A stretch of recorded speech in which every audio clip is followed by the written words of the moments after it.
We may or may not. We There's may. No picture. All right. Might be just sound. All right, good morning. Why don't we all stand and say the pledge?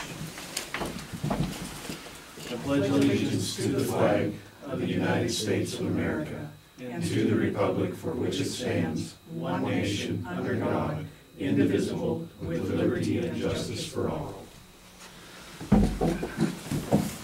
Good morning. Today is October 11th. Scheduled time for our Broward County Commissioner meeting. We do just a few housekeeping things. We do follow Robert's Rule of Order. Chairman Obert is gone today. She had an appointment due to the holiday yesterday.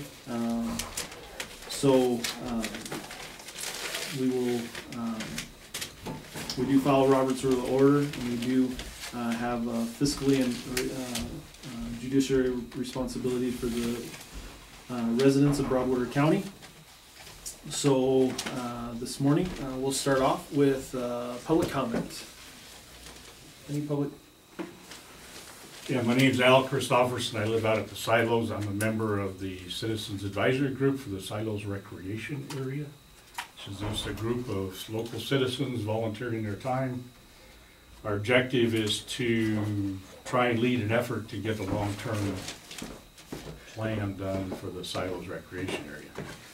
And we would like to ask the commission for some time at their meeting next Monday to make a presentation on where we're at with things, kind of the status, and just let you know, update you on where things are at, and give you our feedback.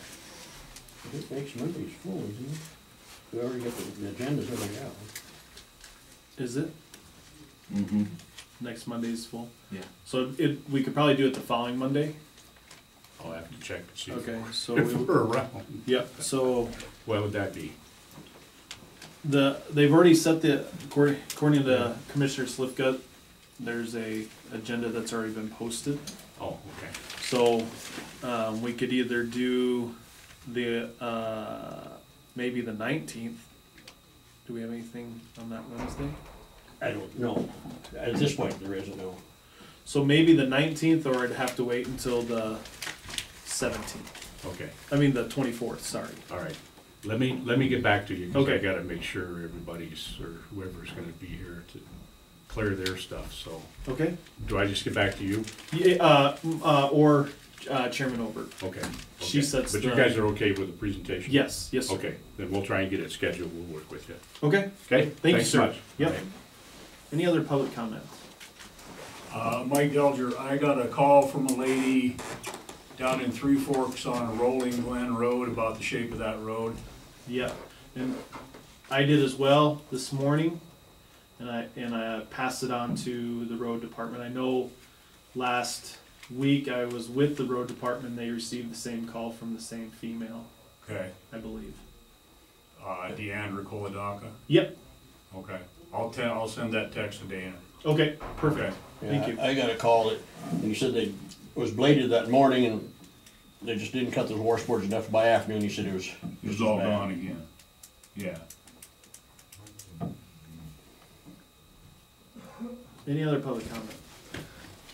My name is Alan Wright, and I picked up the local paper here for the commission meeting for September 6th.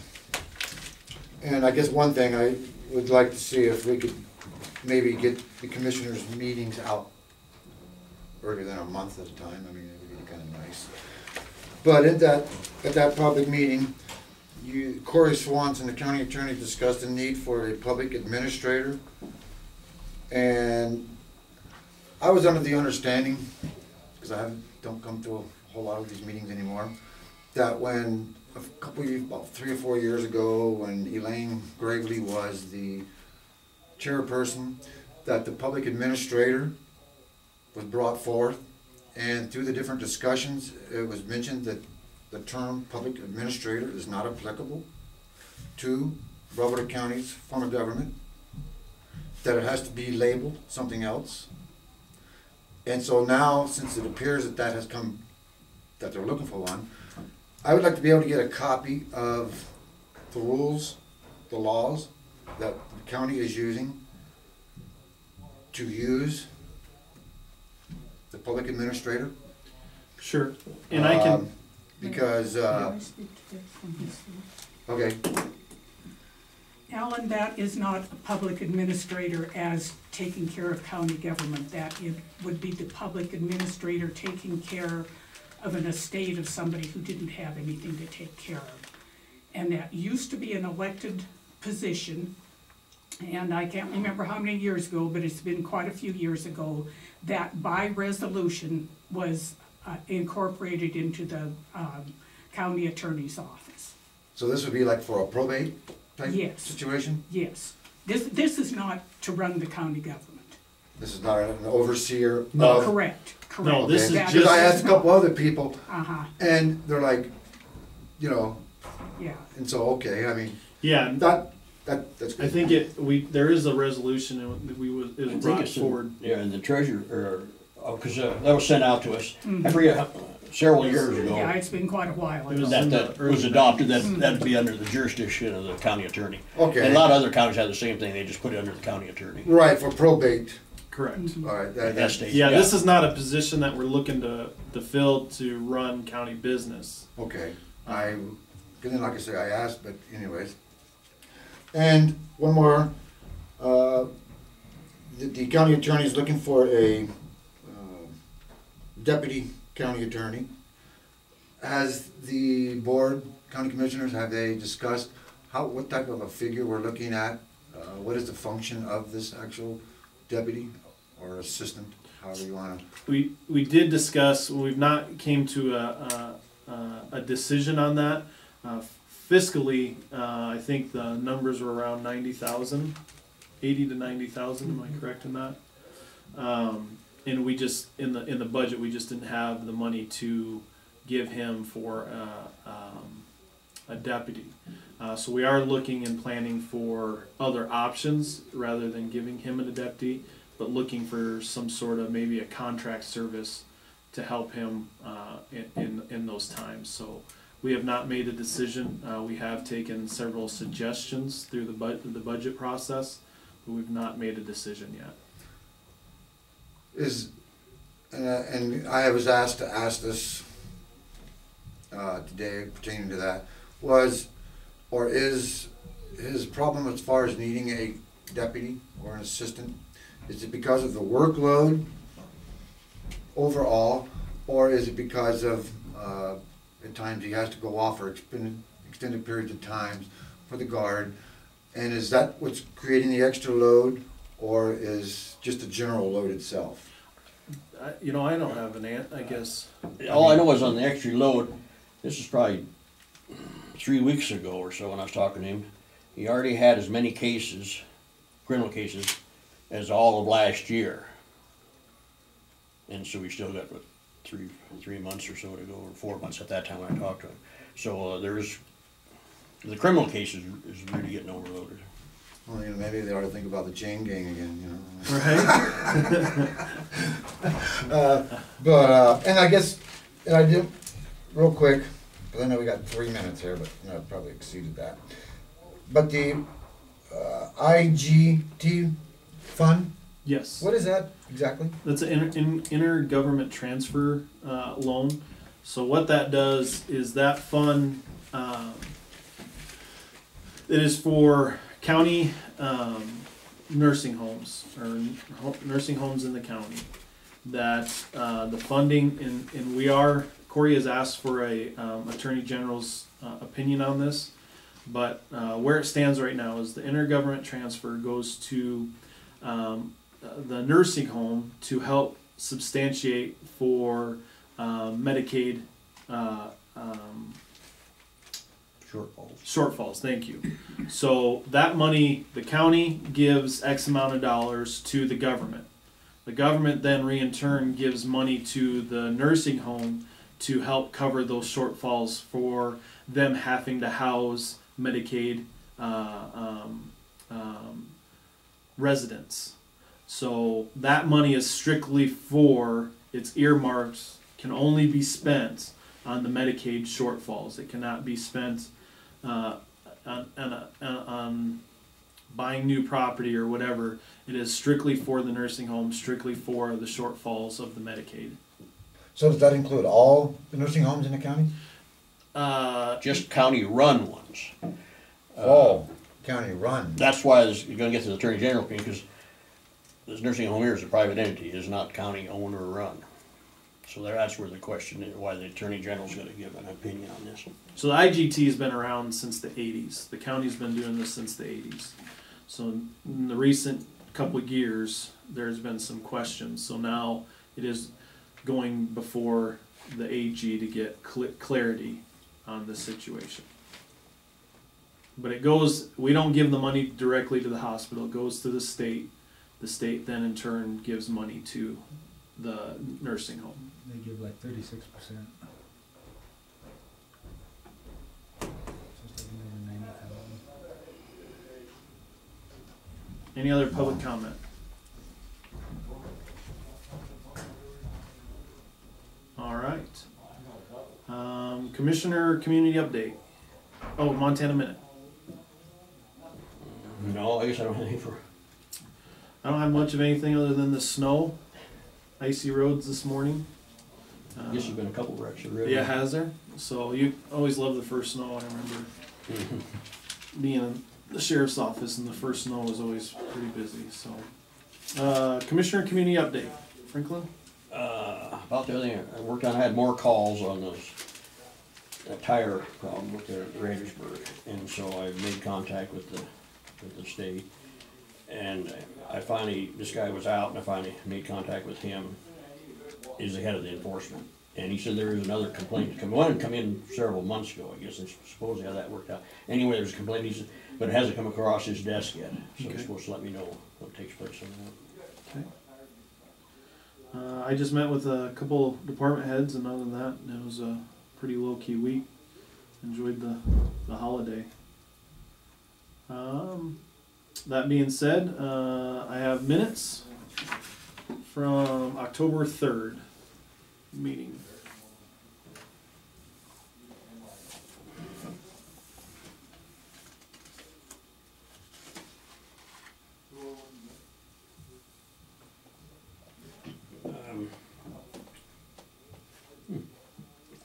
I'll just threw up into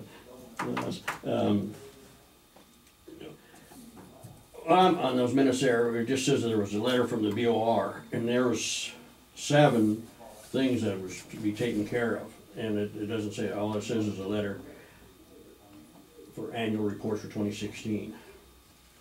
And there was those 7 issues.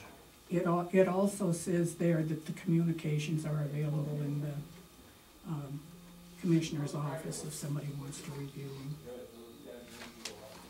Yeah, but I just feel the minutes should reflect that. But, so that's my thing on it.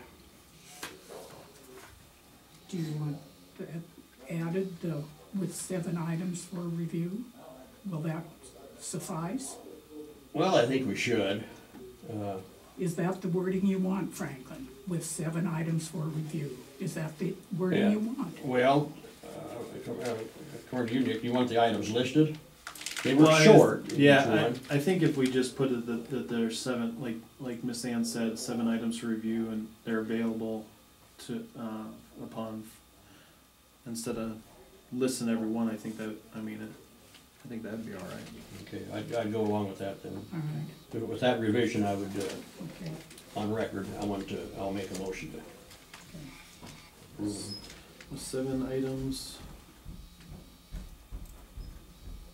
Per the letter of, Per letter from Fish, Wildlife, and Parks. no, the BOR. Oh, sorry, BOR. So, I will second that motion. Is that your motion, Franklin? Yes. Okay, I'll second the motion to amend with, in regards to the BOR letter, which is the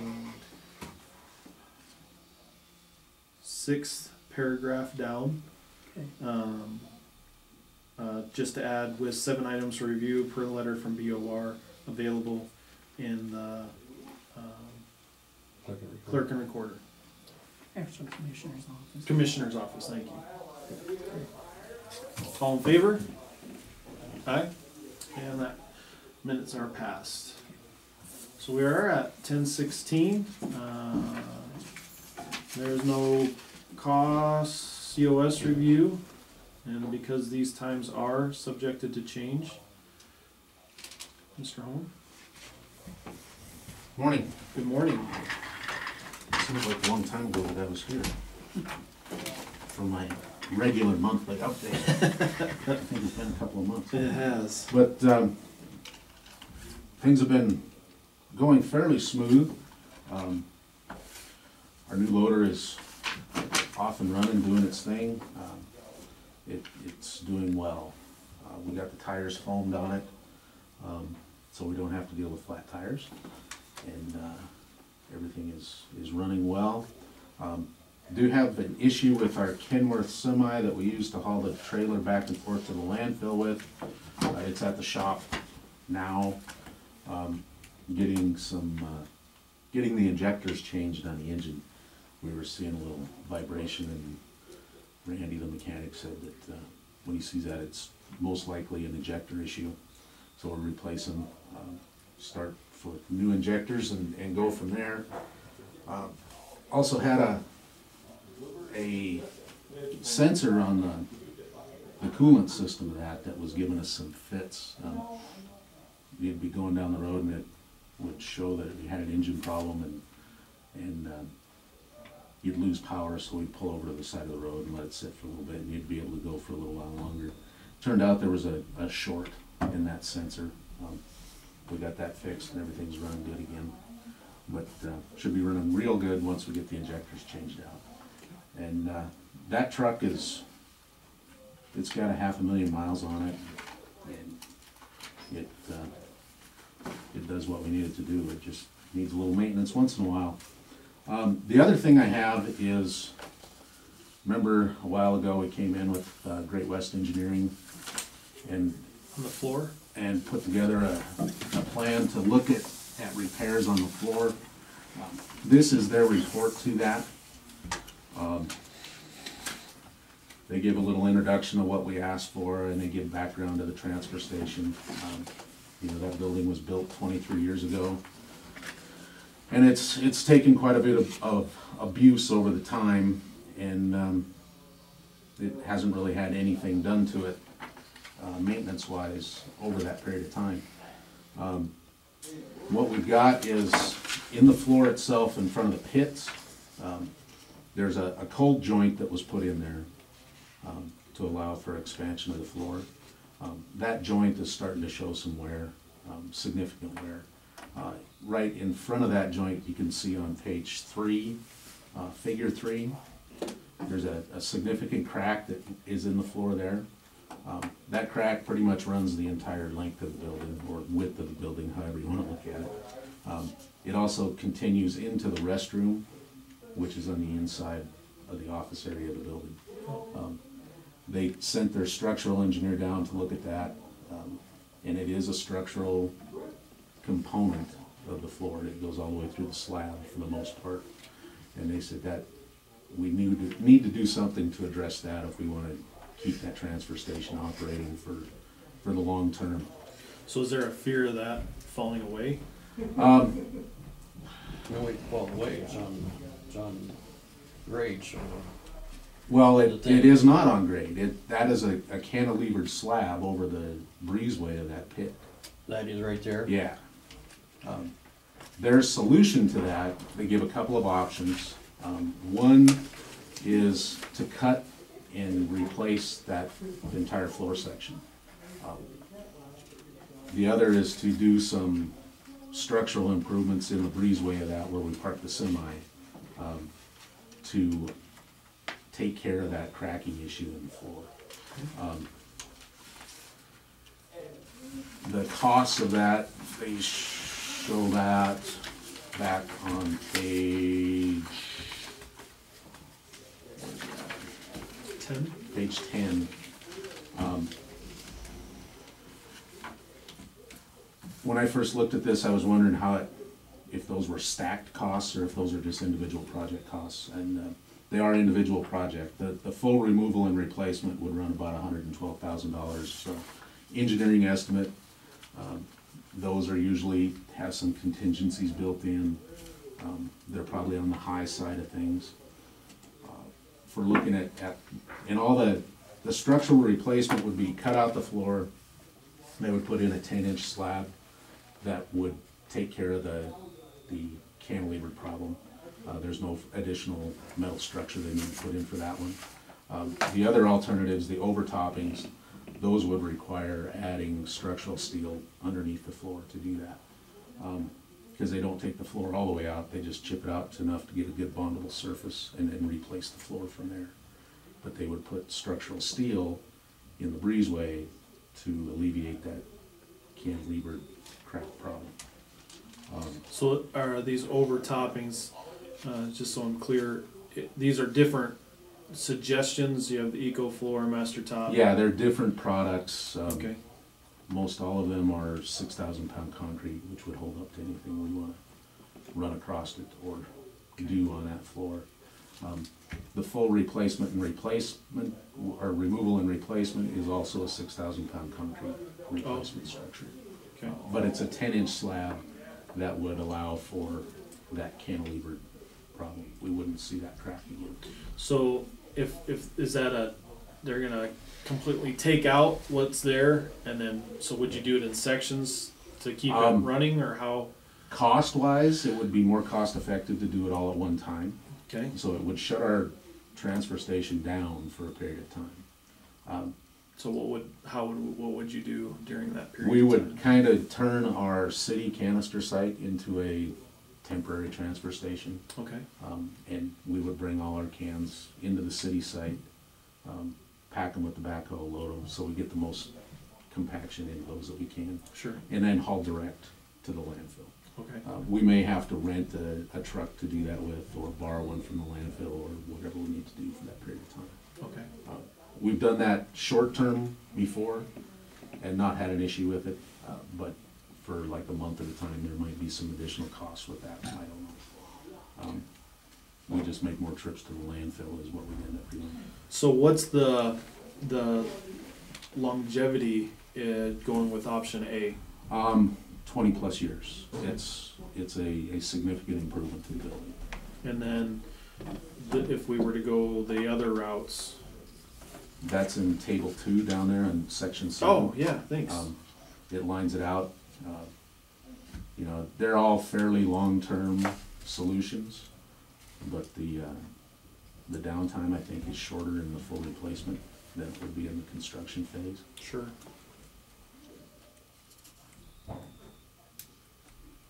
So I'll present this today. Okay. We can put it on the agenda for discussion and decision later on.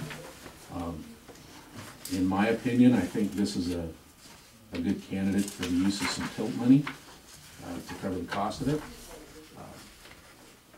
You know, it's protecting a significant piece of our infrastructure for this county to keep it viable for a long period of time. You know, $112,000 investment now would probably save us $1 million investment later if we have to rebuild that transfer station. Yeah, because the asphalt is over $1 million, 1.1 asphalt over there. Yeah, over time. That expansion joint, is that where it starts on the suspension of the rest of that concrete? It's close to that. I don't know exactly how it matches up on the drawings. It's hard to tell with these drawings. If that's where the cantilever portion starts, or if it's back onto grade from that. Okay. But I think that crack is a pretty significant indicator of where the cantilever starts. So, actually, just what, I haven't seen the rest of this floor back in here and stuff, I'm gonna go up and do that. But if a person just made that cut there and replaced that part that's over that's suspended, where that crack is. Well, their replacement goes back to the second, I think it's the second expansion joint in the floor. because that's where we see the most wear. So then you'd have one large monolithic slab with a possible expansion joint cut into it, I don't know. But it would go further than this first section that they show on the On photo. page 3. Yeah. Mhm.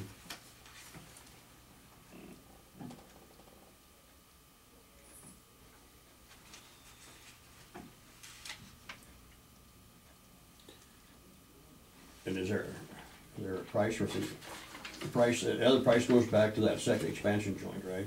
Yeah,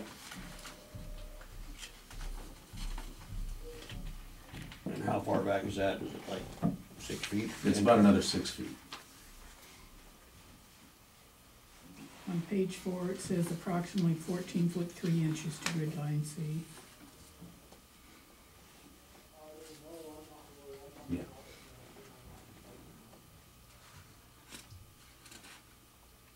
Says the anticipated floor rehabilitation area is approximately 750 square feet, which is, Yeah, not The that much majority. really. no, it's not that much of an area, but it would. Is that that's the majority of the building though, correct? No, No, I the just- building itself is, what's it say? It's about a 6,000 square foot. building. Okay. Well, doesn't that, when you're filling that truck, doesn't that go, you fill on both sides, right? Front and back. We don't fill on both sides, we just fill front and back, one side. If you're looking at this photo, this is the only side that we can push trash into the truck on. The back side of that excavator is the wall of the building. So you back into there. We back the semis in, dump, or the canisters in, dump, push on the floor into that hole, Right. and then fill the semi. So this goes all the way across then? It's in two holes. There's That's two what I- sections. Yeah, so that's what I was wondering, both sections have to be replaced. There's a bridge placed, both sections need to be replaced. There's a bridge where we park the excavator that sits over the top of the semi. And if that decides to crash, Looks like whoever's it's in that replacement, excavator is it's gonna go replaced. for a ride. The one half, so it could still be in operation, then do the other half, couldn't it? But you add cost to the project doing that. Because you have 2 setups and. Yep. If they come in and cut and replace, cut and remove and replace, it can be done at one time rather than having to work around them. Because That's all a, this cost of getting another truck and hauling these canisters and all that too, so it'd be, might be a trade-off. Well, we got something to look at and, I haven't looked into if the landfill would charge us to use one of their trucks or not. They've never done it in the past, when we've borrowed one. It's in our contract with them that they can supply us a truck. If they've got an extra one sitting around, they'll probably do it for no charge. Okay. They're good about working with us on that. Why But I don't know, long-term, it might cost us a few $1,000s to do that. Safety-wise, I would prefer to do it that way, where we just close the transfer station down and haul direct to the landfill. That way we don't have trucks backing in around guys trying to do concrete work and that kind of thing. Why don't we schedule you for the 24th? That's fine. That gives us some opportunity to figure out if they're gonna charge us. Yeah, and it gives you an opportunity to come up and look at the transfer station and see what we're talking about. Yep. And what we've got ahead of us. And then we'll have to put this out for bid and go that route, so we'll need to do this soon. Yeah, if we could do it during the winter months, that would be advantageous because it's our slower time of year. Sure. We don't make as many trips to the landfill. Okay. So we'll set this for the 24th. Anything else, Mr. Hall? I think that's enough. All right. Thank you. We, just gotta get trucks running and garbage moving. Thank you. Appreciate your time. And I do have this report electronically too, if you want me to email it to you, but that's, you can see the photos a little better probably electronically if you want to look. Yeah, if you could forward that to the commission, that'd be awesome. I'll do that. I got two questions. Brian, what's the cause of that thing sloughing off? Is the footing down below not sufficient, or? I don't know. You know, it's 25 years of getting beat on with an excavator and garbage. It could be that. It could be, you know, 25 years ago, they weren't doing blasts at that quarry right across the road from us. Those blasts rattle our building pretty good. You know, maybe their insurance will pay for it, I don't know. Did this engineering firm look into concrete pumping to put underneath that wall to stabilize it? I don't know if they've gone that far with it yet. Okay.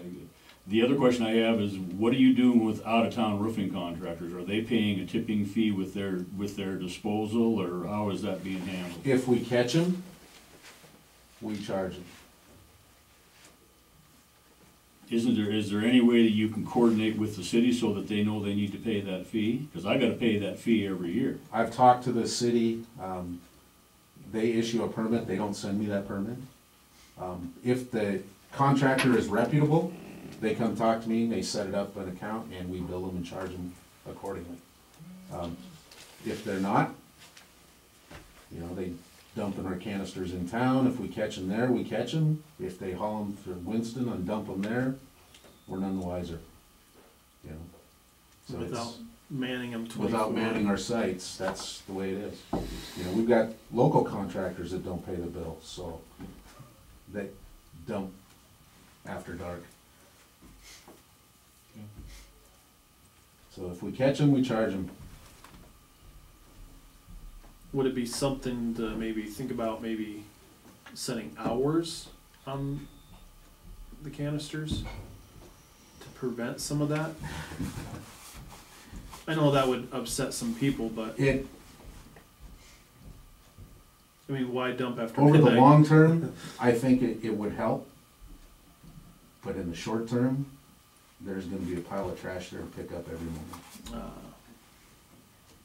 Because people are gonna be mad that they can't dump whenever they wanna dump, so they'll just throw it in front of the gate, and we'll have to deal with it, Sure. Okay. so. Can you put cameras up? Yeah. But then you have a picture of a guy that is dumping illegally or dumping without not doing it properly. And then it becomes an enforcement issue. The county attorney's already saying he's overworked, so I don't think he's gonna like that option. But yeah, we're gonna have to plan for it in the future somehow, and whether it is cameras or whatever. It's a matter of issuing a citation if they don't have the proper, because those permits should be on file somewhere. Yes, The for permits. In the city office. Yeah, the city offices, they'd be on file, yeah. so we would be able to correlate if they had one or not, and if they don't. You know, the send- ones that do it properly and get a canister from us, yeah, we get a bill out to them and they pay it. And Perfect. they're supposed to pay it. Sure. We deal with them. Sure. And the ones that have their own trailers and are reputable, they do it the right way. Okay. It's the ones that are kind of the fly-by-night ambulance chaser, hailstorm chaser roofers that we have problems with. Right. All right. Thank you, Mr. Hall. Okay, Appreciate it. any other questions?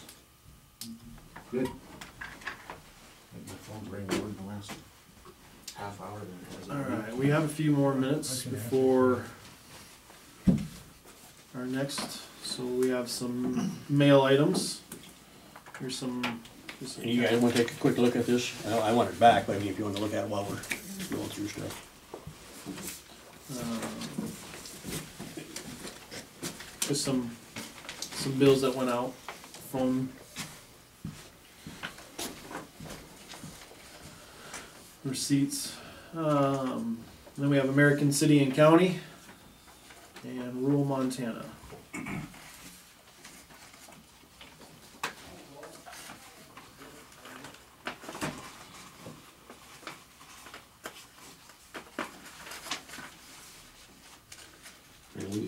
mosquito here. This is the phone. We got our final charge on claim on the mosquito. I didn't see, I went through claims this morning, I didn't see. Yeah, I mosquito didn't see yet. one there either. Should be here shortly. You'd think the mosquitoes are dead now.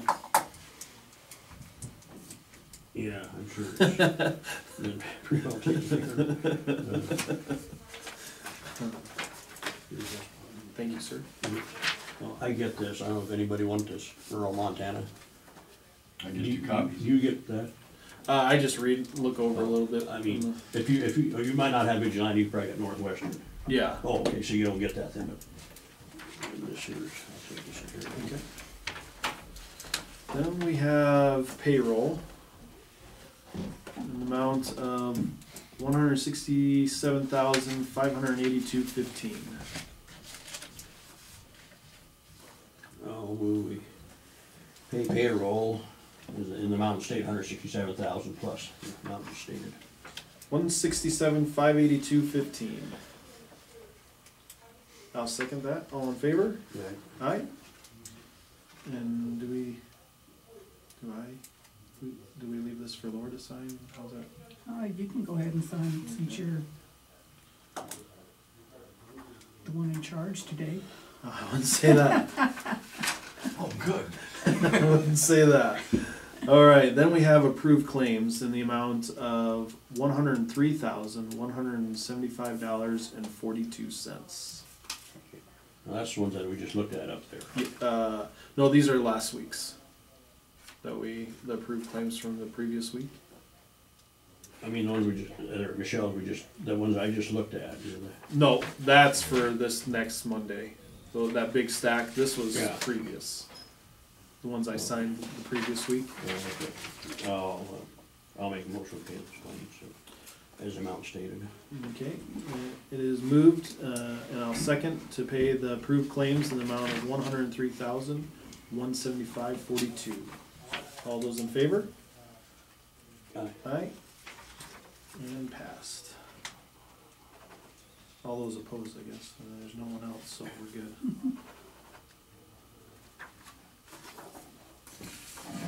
So you didn't see mosquito in the last week or not? I did. I'll check Yeah, on that too. I'm not sure if I went through all those or not on that one.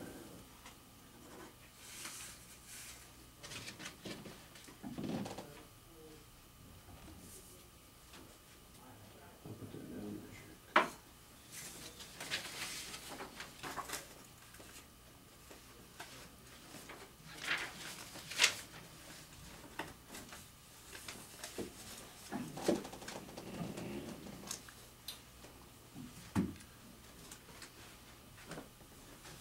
All right. 10:45, we have Mr. Mike Conkey, DES Coordinator, monthly update, and accept EMPG grant for fiscal year 16-17 decision.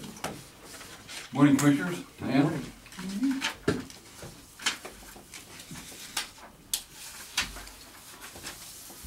Do I give these to you as Thank you. All right, we have a ongoing annual FEMA grant. We applied for it last February, and finally was awarded because of the beginning of the fiscal year. We were waiting, Montana DES was waiting for the continuing resolution from Congress that they did, I think, on the 30th of September to start this fiscal year. And that's our award letter, and we have a local match, and that's in my budget. There's no problem with that. And, So, local match of 50%, Yes. so we are receiving 26.9? that's correct, 26, that's what we received. That's 50-50 match on that, and then we have to spend that, and then we apply for a reimbursement at the end of each quarter. Okay, How we, all these federal grants. Here is the agreement, that state and local government agreement, same as last year. It's got a couple of new things they told me. One of those things is that the, can't lobby Congress or the legislature for these funds. I don't do any lobbying anyway with the okay. state legislature.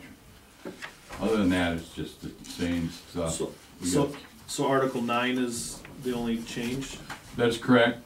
They want us to set up each year financially a separate account, not a, I read that. you read that, okay? Yep. And I've been trying to get that done now since the first day I came in here. Sure, so we need to, See that that gets set up and managed that way. The way we're doing it now with Homeland Security, and they got project numbers. yeah, So you dump it all in there. So you got all these, they want a clean thing for each federal grant. WINS new grant, or radio grants, this grant stuff, just a separate account. instead of subsections, they want Yep, it set up a lot. right, separate all together. So when they get a printout from us, from Blue Mountain, or Yep, Black Black. Mountain, I mean, It's blue. it's that it'll just have those expenditures on it. Sure. It just helps their auditors, that you've got all that, so anyway, that's the only two things that they want us to do. So what we have to do today is we have to approve the agreement. I have this copy of the agreement here. It was originally set up with Laura signature, but, and I signed it, and if you, if this commission approves it today, you can sign, put your name and put, what do you, Vice Chairman? Acting Chairman, whatever, I don't know. I think I'll break this. Just so I'm clear before we move on to this, Yes, Mr. Conkey, what we need to do, per that email you sent out last week, is set up for each federal grant its own account, no one fund account. Yeah. own fund account. Yeah, Okay. separate accounts. See, the funds, there's federal funds, and then next there's an account. And what we've been doing in the past is we'd have an account, and then we'd have a 3-digit project number. Right, And they don't like commingling federal FEMA mitigation money with Homeland Security money, with FEMA. It's all federal money, correct? but it's ear tagged for, Yeah, they want a separate one Sure. that comes in, closes up, never use that grant account number ever again. And, you know, it's a 6-digit account number, it shouldn't be hard to have a unique number each sure. fiscal year for each. Well, and I grant. think, you know, from previous in the grants that I did, I think we had to do the same thing with the STEP grant and, Mhm. you know, bulletproof vest grant. Yeah, I don't know when we started consolidating them all into one a fund, a federal fund, and there's one accounting.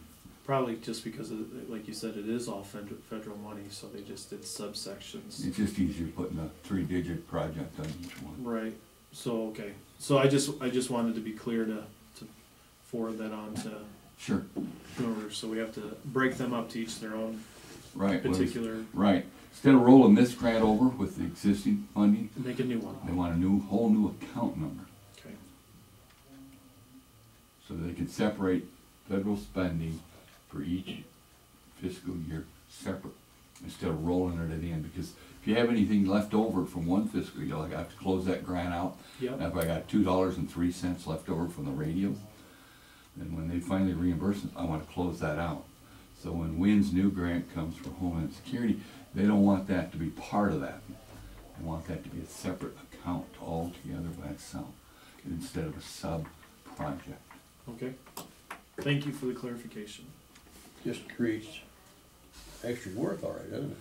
Well, I think if you just, on our part, Probably not in the long run. No, not in the Probably long make it clearer in the long run. It It'll be a would. hassle getting it set up, but, Yeah, I think the It'll- setup will, right. just take some time to Right. set it before I spend any money. Mm-hmm, And start putting in claims and paying claims. We've got to have a unique number, account number. And in the past, I was told, we'll just use the old one. And a little bit later on, when those claims come through, Debbie was assigning a project number to them. did you, I know I received it, I didn't see who else was on that list, did you forward that on to Miss Kelly? Requesting the? Yes, Okay, alright. So I know I was on, I'm sure that all 3 commissioners were on it. yes. I just yes. wasn't sure who else received that. Debbie, Michelle, Doug, Okay, Corey, perfect. Alright, thank you. and that should be the end of it, yeah, Yes, sir. yes, So this started October 1 yes, and goes through September 30th yes, of 17. 17. So October 1 of 16 to September 30 of 17. What that does is that pays the operations of the DES office. Okay. My salary, plus office expenses like phones and postage meter and all that stuff. It'll cover our expenses for maintaining and buying propane for the generator out the 4-H building. Okay. And we have some training expenses. And That's this grant here, strictly yeah, read this that. grant, now, what I'm talking about right now, EMPG grant, Emergency Management Performance Grant. The state of Montana gets a big pot of money. They keep a big chunk of it to run Montana DES. Then they give away to the various 56 counties, and then the 7 tribes get a chunk of that. And we applied about for the same amount every year, which is about that $26,900, about $27,000. And without that, well then, we would have to come up or discontinue that program, or we would have to come up with 100% local funding, either through general fund or PILT funds.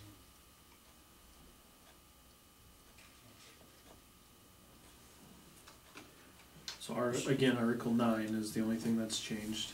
That's what they told me Okay. when I was awarded the grant, handed it to me. Did you get a copy? And yes, you did. Okay.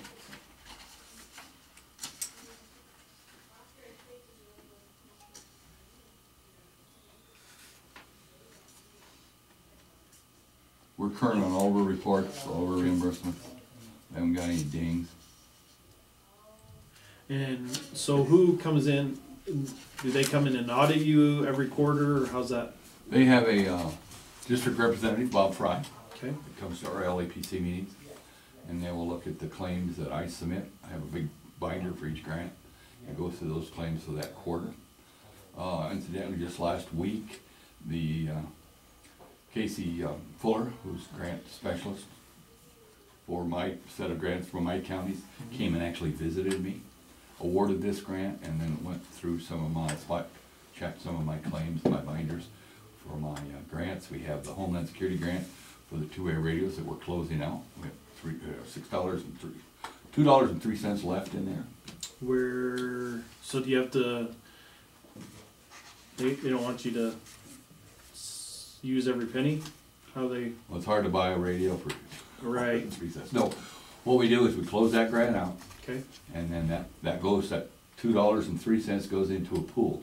okay, So different counties bring that money in, it grows, and then they go on this list of grants that people applied, okay, and then the next applicant gets that money. okay.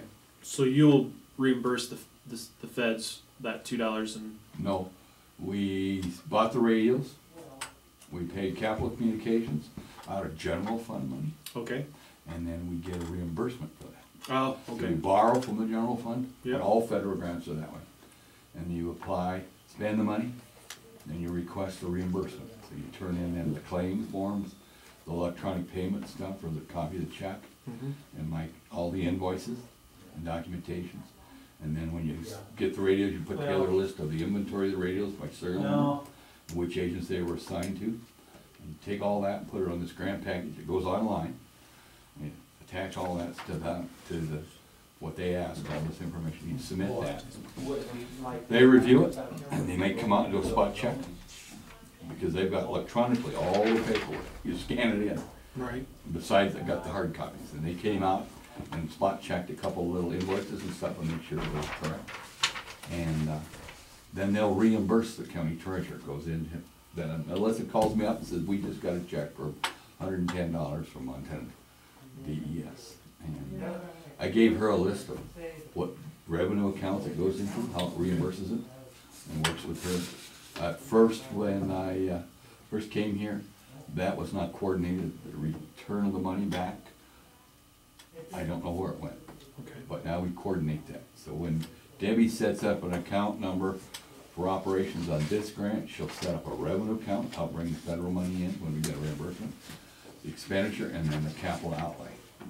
I have those numbers, I share those, work with Melissa in the treasurer's office to make sure it gets into the right account.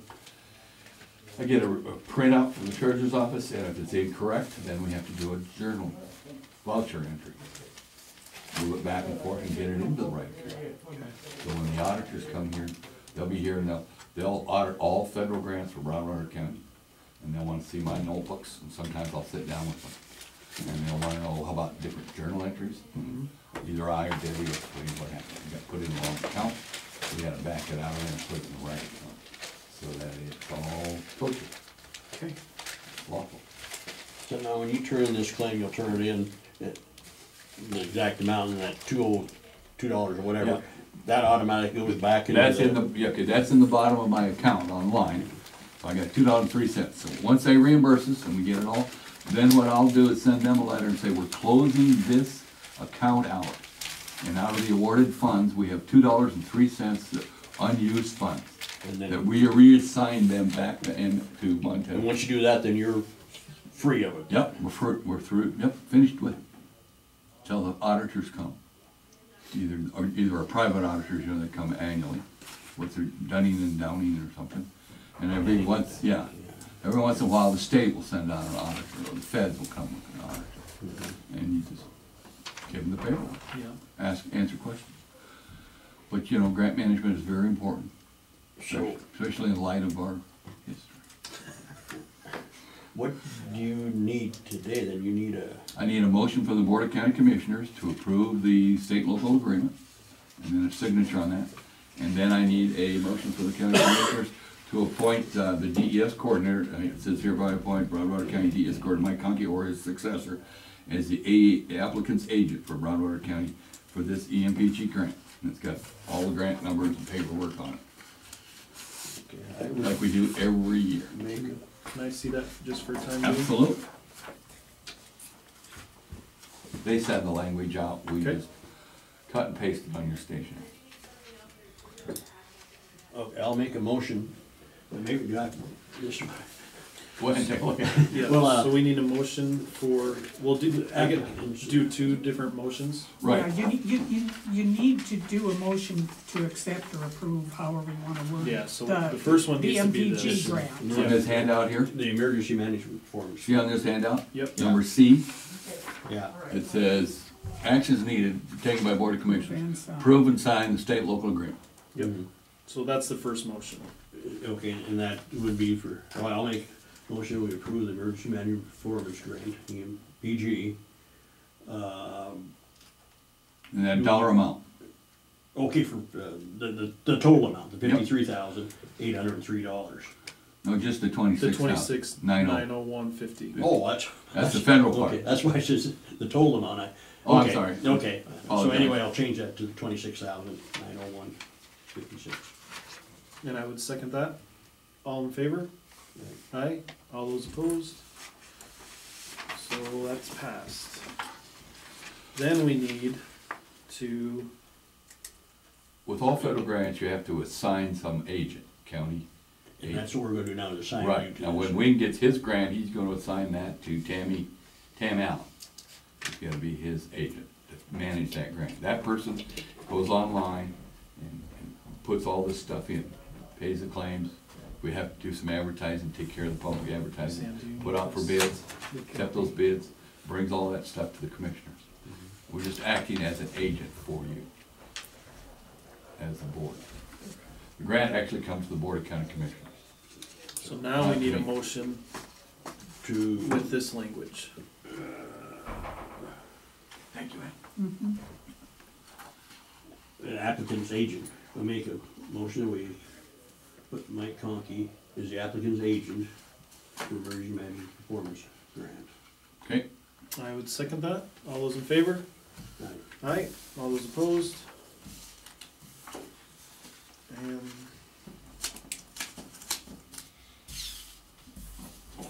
that passed. you may want to look at it. Grant document. Agreement.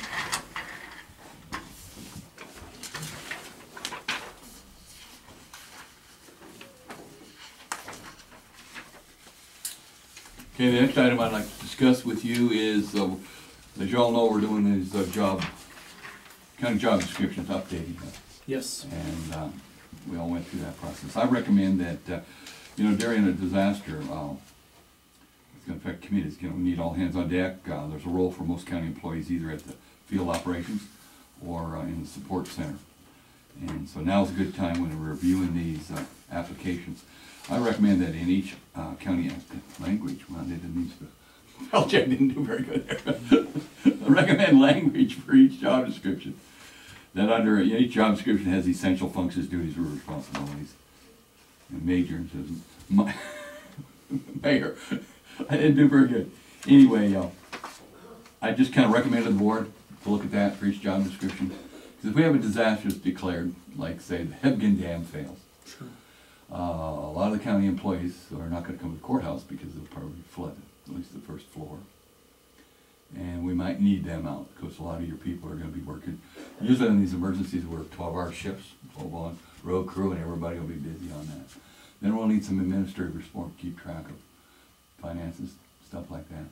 But if it's in everybody's job description, then if the commissioners declare an emergency or a disaster declaration, and that's just suggested language.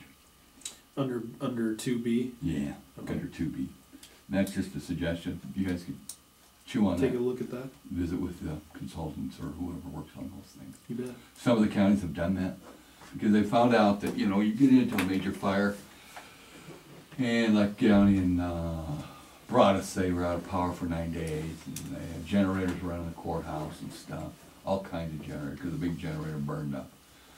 And it became a problem for the DES coordinator trying to get some county employees to help them.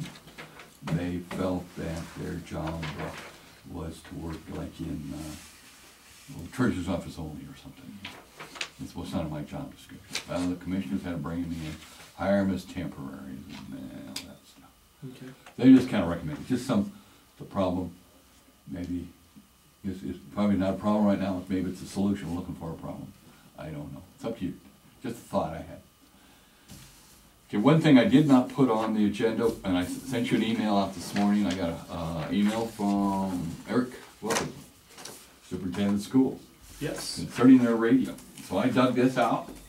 This is an agreement that Broadwater County DES has with the school.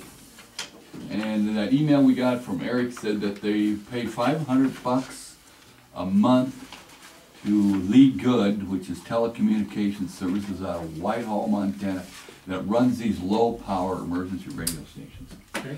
This was bought set up, I think it was in 2011, with a Homeland Security grant. And they applied for an FCC license. The school has it, we don't, to operate a low-power radio station. They have one down in Three Forks, and the school district does, and Manhattan district does. And these little communities that do not have a regular strong AM, FM stations, any local program. The school actually has a broadcasting class, and then of course broadcast games on it. The station right now is off the air for the last game because of some technical problems, not here, but over there at Whitehall at the, you know, got to do something with the transponder or something repair. Anyway, Eric was looking at some help funding. I think they pay $500. That email said it's going to go up to $650 a month. And I sent the commissioners an email saying that we should bring this to your attention, kind of look at it, and see what we want to do. This is the agreement we have. What do we give them now, or are we? We don't give them anything right now to do that. They've been operating it out of the school budget, running the operation of the radio station. They got to pay so much to this internet. The telecommunications out of Whitehall. Lee Good is the manager of it, and that maintains the transformers out here on the water tower. And then the school reaches out through the internet. They do all the programming on it. And we can interrupt that. I have a cell number I can call right now, dial that number and a code, and I can do a broadcast on that station like it's an emergency or evacuating towns. There's also, we have the capability of putting on a computer.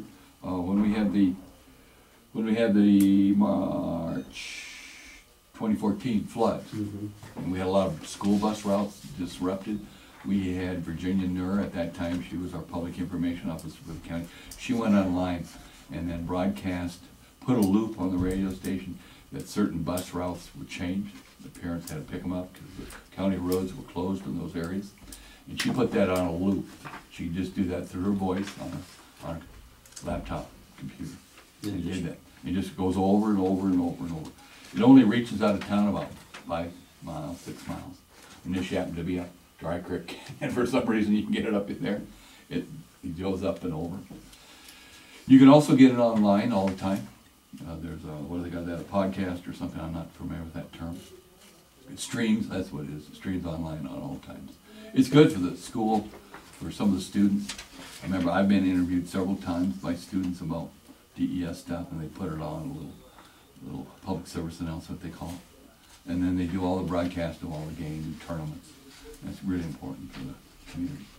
So anyway, I just want to bring this. The superintendent approached me with an email. I forwarded that email to you. And I went and did some research, and this is our agreement that we have, so. So it says, Here, Mike. under B, About the one I got. Yes, sir. it says, the school district shall provide funding through the sale of sponsorships and grants. Are they not getting any sponsorships anymore, or? They do, for up to $500 a month. Now, Lee Good wants to go up to $650 per month for his services. So, It's $150 per month increase in their the, contract with the services they have with him. so the school has stated that they're paying the 500. Yes, they So, have. so are they not having sponsors anymore that help pay that 500, or? They do. They do, They can do the 500. It went up $150 a month, okay, and all the inquiry was on that email. Eric said, do we want to help out? sure. Well, because under C, it does say that, DES shall approve and provide funding for the radio station, for repairs, new equipment and site changes. Okay, now we have $6,000 in the equipment account that was left over from the original grant they gave us Okay, for purchase, and it's over in the school. They have $6,000 for repairs and stuff. When we had to go out here the day we had one of the floods, we were out here and we had, we lost the antenna, and we had Vigilante Electric come out there, put up another temporary one and stuff. That was all paid for out of the school, that $6,000. So they have an equipment fund, but that was Homeland Security money, can only be used for repair and maintenance equipment, can't be used for operations. got it, So we're sitting good with that. okay, And so they're looking at probably some of my EMPG money, or county payment, a little property tax money, or general fund money. County general fund, is probably what they're looking at. okay. I thought I would stop and visit with the board, school district tonight, that meeting. Visit with them. Just let them know that I received his email, where I brought the issue before the commission, and we're looking, Okay, as they used to say, take it under advisement. yep, And you know what happened? so, what's that, so it's 6 tonight, 6:30? I think it is for the school district. Yeah, and I got soil conservation too, but I'll go to the school district, because it's an issue. Sure, They got budget problems like everybody. yeah. Never have enough money. All right, anything else, Mr. Conkey? No, my retirement is gonna be put off for a while. Okay, Because I'm having trouble with PERS. I worked for DNRC for several years, about 10 years, from 2006 to about 2014 on fires. And some of those fires, I had been a member of PERS since 1997. okay, And if you're an active member of PERS, and you work for a state or local government that's a PERS, you have to, your employer has to pay into that. They switched in May to an electronic system. They took everything and put it online. And when I've been trying since February to figure out when I want to retire, working with them. And I just talked to them just recently, last week. They still haven't got all that stuff put in. I'm short about 6 months for full retirement, what I want to do. They're gonna pick some of those months up as they add that in. And what I had to do, they wanted me to go back to each fire I worked and copy my checks, my payment checks, how much was held out. And I've done that, put it all in, sent it all to them. They're behind, keep punching all that in, bringing me up. And there's about 600 to 700 people retiring at the end of this year. And we're all counting in that same boat. oh, So they are not going to find out real soon. Okay. They gave me an offer, I could buy months, and then if they put all this stuff in and then they'll pay me back. So I can retire early. Sure. They only wanted $9,000. Oh, So I said, well, I just whip write out the my check. Oh, my checkbook and write it. I think they'll get it all straightened out. There's a couple things that, you know, I'm confident with it because I paid all that. I've got all my records. A lot of them don't have those records. If they work for the state, they got them. But since I was just a seasonal firefighter, in and out. And we did have a little trouble here when we switched over from Black Mountain.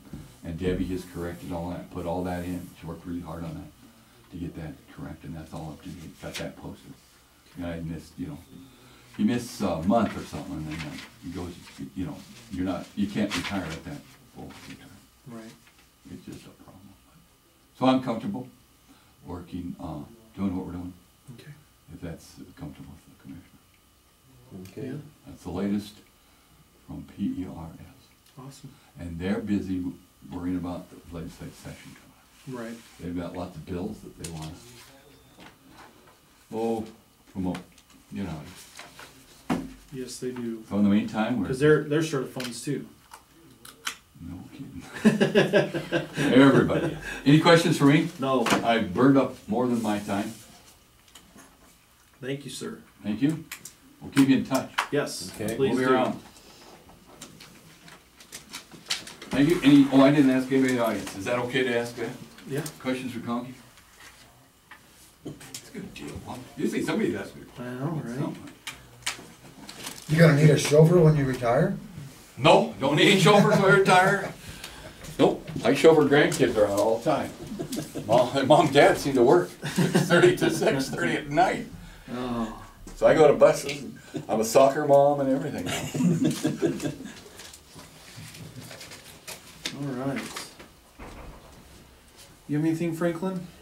I believe so. Okay. Sam? I kinda So need- were we, We will adjourn until 1:30. There's court today, so we're gonna be in that, so we won't. Yeah, apparently there's a meeting with Debbie, Doug, Michelle. Am I missing someone else? Melissa, maybe? Melissa. Okay. We discussed that last week. Meeting with them to figure out a better communication plan for some of this financial balancing and whatnot. I think we discussed it last Wednesday. Yeah. Wednesday or Monday we discussed meeting with them.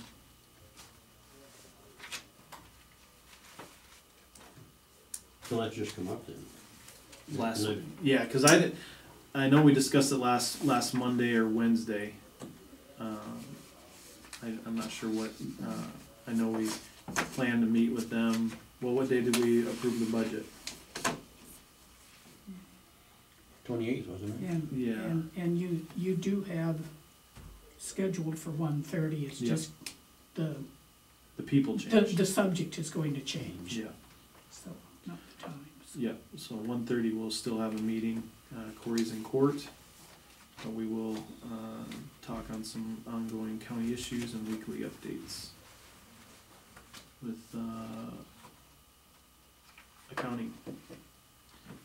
Okay. All right, we will recess at 11:10.